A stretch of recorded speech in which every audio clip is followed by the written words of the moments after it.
अपनी पिछले वीडियो में हमने बात की थी कि जब हम अवेकनिंग से गुजर रहे होते हैं या ये कह लें कि हम एक परिवर्तन के दौर से गुजर रहे होते हैं जहाँ कुछ बदल रहा होता है, पर क्या बदल रहा है नहीं समझ आता।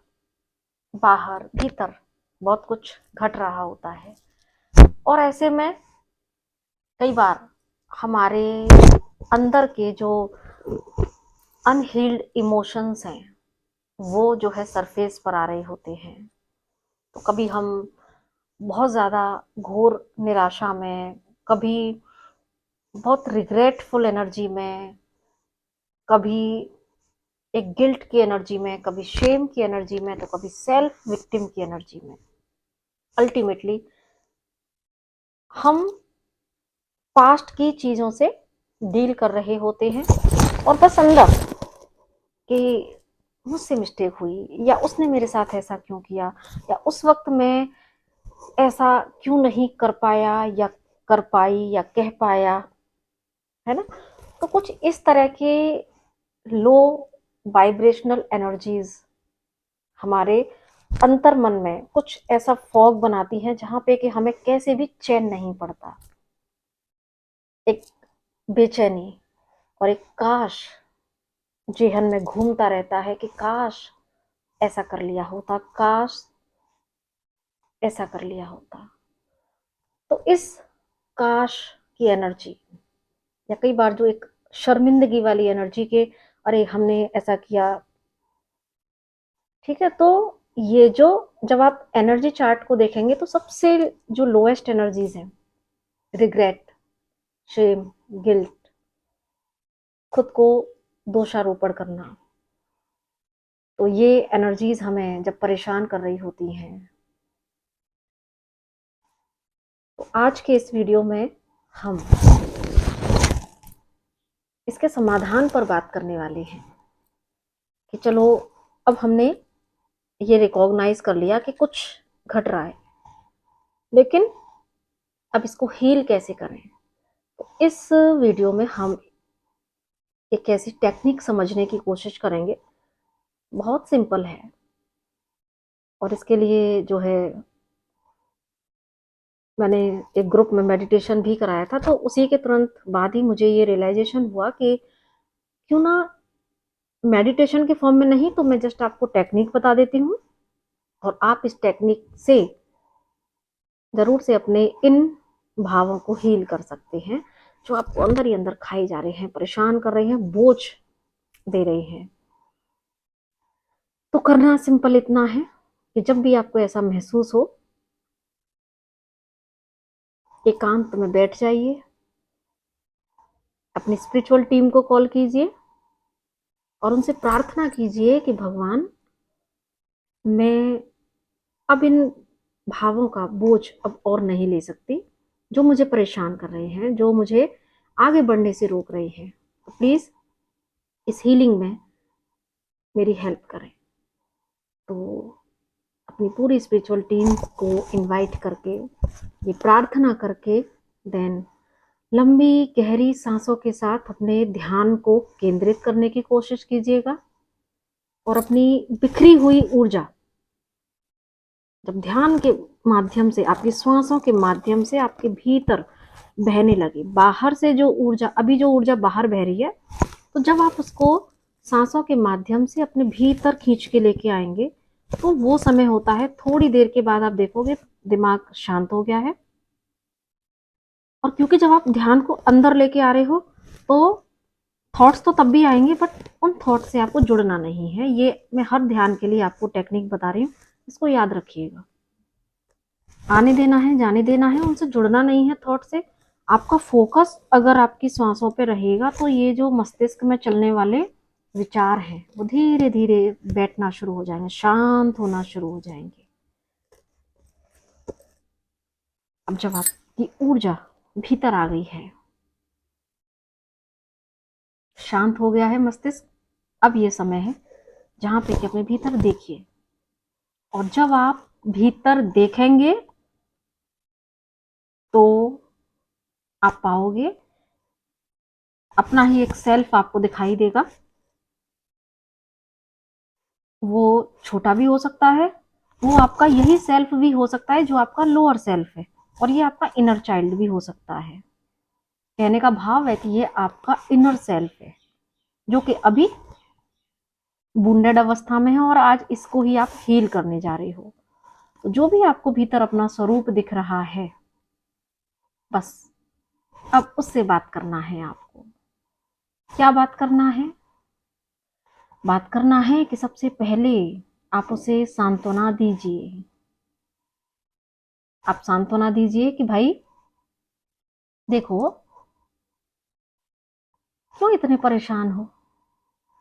उस वक्त, उस सिचुएशन में तुमने जो किया वो उस वक्त के अपने कॉन्शियसनेस के अकॉर्डिंग ही किया।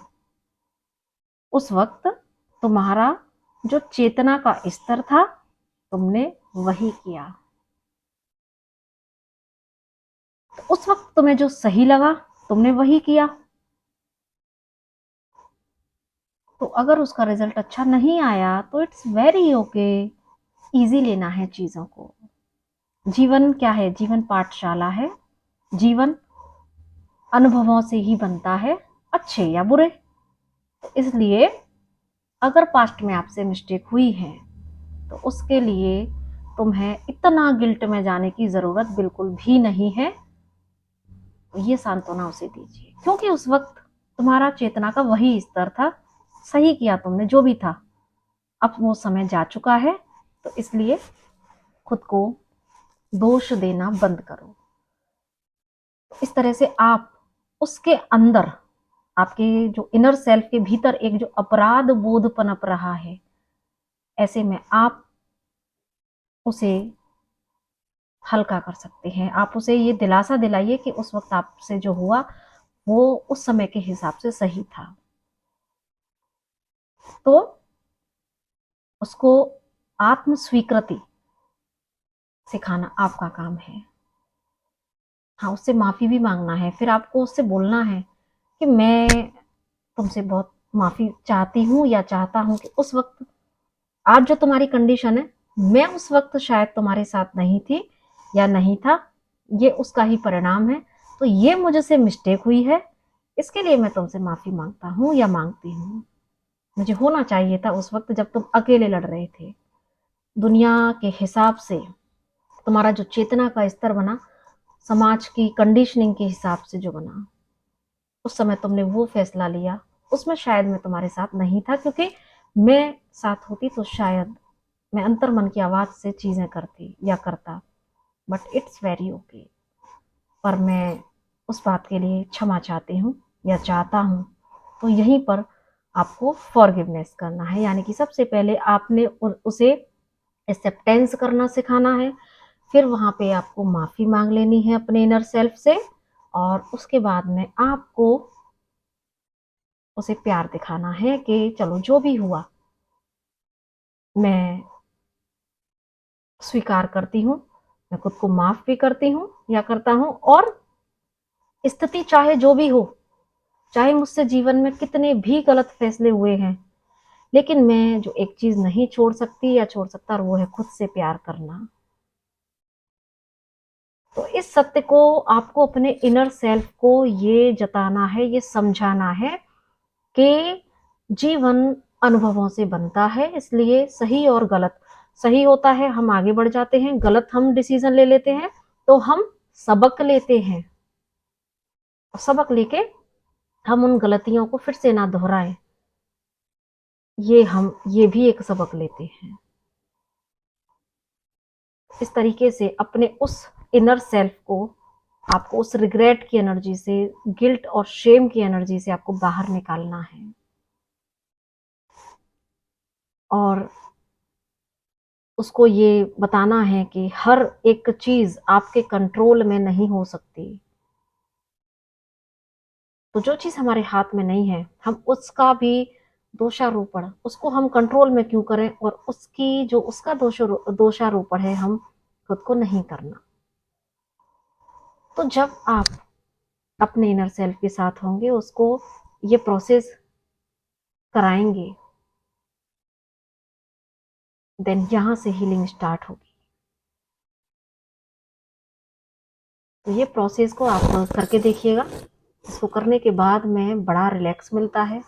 और क्योंकि यहाँ पे फिर आप ना अपने इनर सेल्फ को और खुद को मर्ज होते हुए भी देख सकते हैं, वाइट डिवाइन लाइट ईश्वर से मांग कर, और अपने भीतर पोर करते हुए देख सकते हैं।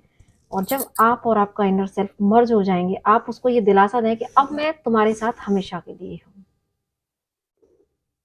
तो इस तरीके से ये पूरा प्रोसेस आप जरूर से करिएगा।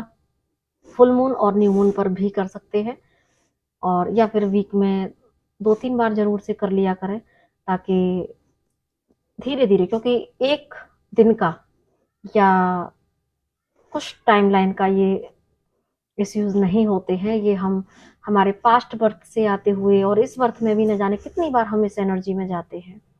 तो बैठ के इसे हील करते रहिए और असेंड होते रहिए। और यस, इसी तरह की और वीडियोस के लिए चैनल पे बने रहिए। आपका प्यार, आपका मोटिवेशन हमारे लिए मच नीडेड है। सो नमस्ते, राधे राधे।